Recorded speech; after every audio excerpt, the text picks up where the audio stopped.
Good night, Mother.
I can't hear it. Then get a hearing aid! There's nothing wrong with my hearing. You're just punishing me because I told the children. I have to get up at 6:30 in the morning. I need my sleep. I cannot sleep when you play it so loud. You're just punishing me because I told Chris and Addie the truth about their mother. I told them what you'd been doing to me. Do you want to go to a nursing home? Are you that unhappy here? Because if you do, I can arrange it. Yes, well, that's what you're up to, isn't it? Get rid of me. Shunt me off into some home, and then somehow it will have been my fault. I need my sleep. You see, I'm a prisoner here. I might as well be in handcuffs. Fine, leave. I will.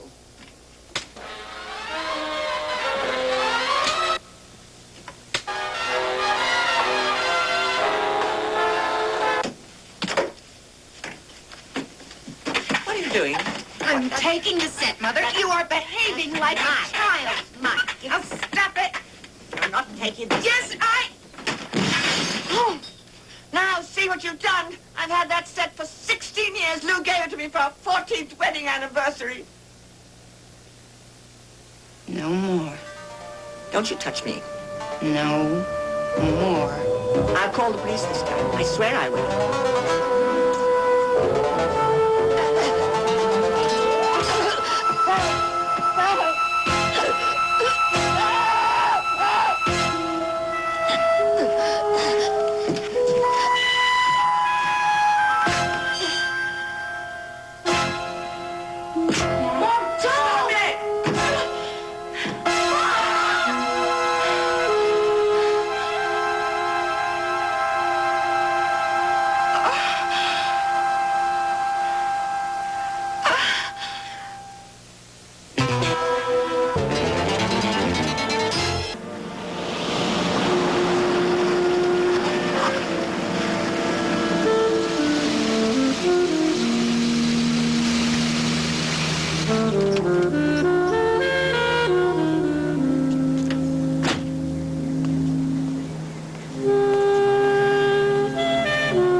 Look, I was on my way to see my therapist. Why don't you come along?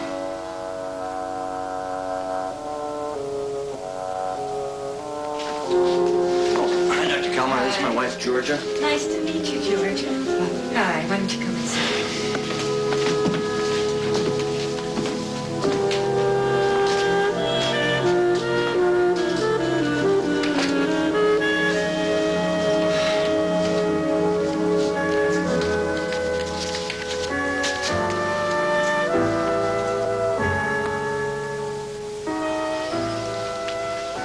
Well, my mother,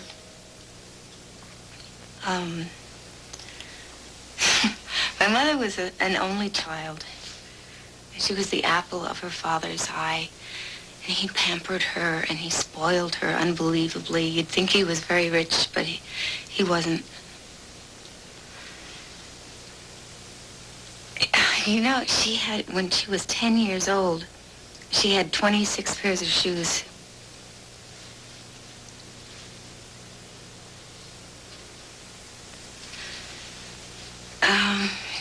She had everything. She had singing lessons, piano lessons.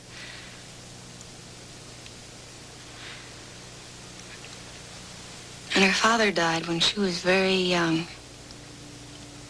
And she married my father almost immediately. He was a Latin teacher. And they didn't have a dime. She was very miserable. She was even more miserable when me and David came along because she just didn't know what to do. She was used to being the child. She tried. You know, she played with us, but not like a mother. It was more like a child.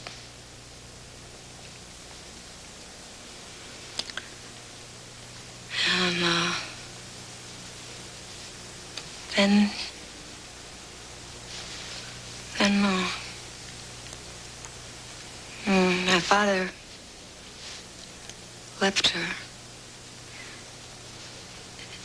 And she fell apart because here she was left with 2 kids, no money, no skills. She fell apart. And we lived in one-room apartment houses, you know, we lived in one-room apartments with no bathrooms and no water, no heat, and sometimes no food. So we'd boil some water and put pepper and salt in it, and that'd be our dinner.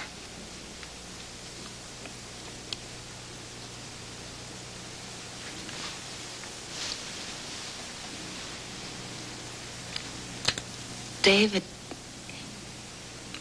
my brother, was wild. He was very wild.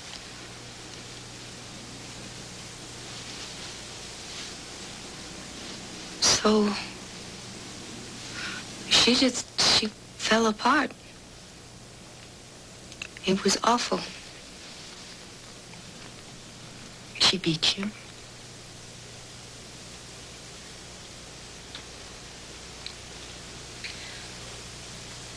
Frequently?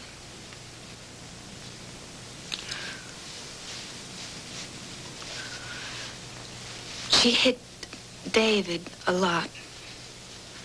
Me, not so much.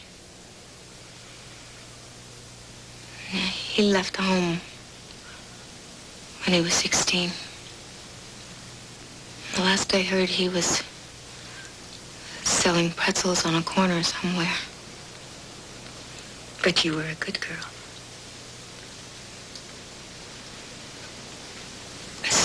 I suppose so. You still are, Georgia. You took her in. You made room for her in your house, in your life. Taking care of her. Waiting on her in the manner to which she's accustomed. When did you start beating her?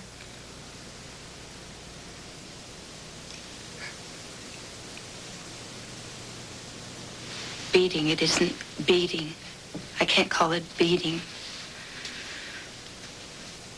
I've had to discipline her like a child. She wanders at night. She gets disoriented. You know, and if I even intimate that one little thing is wrong, she abuses me. She'll go and she'll turn her TV on, to an ear-splitting volume, and I can't sleep, I can't think, and then she poisons the kids against me, and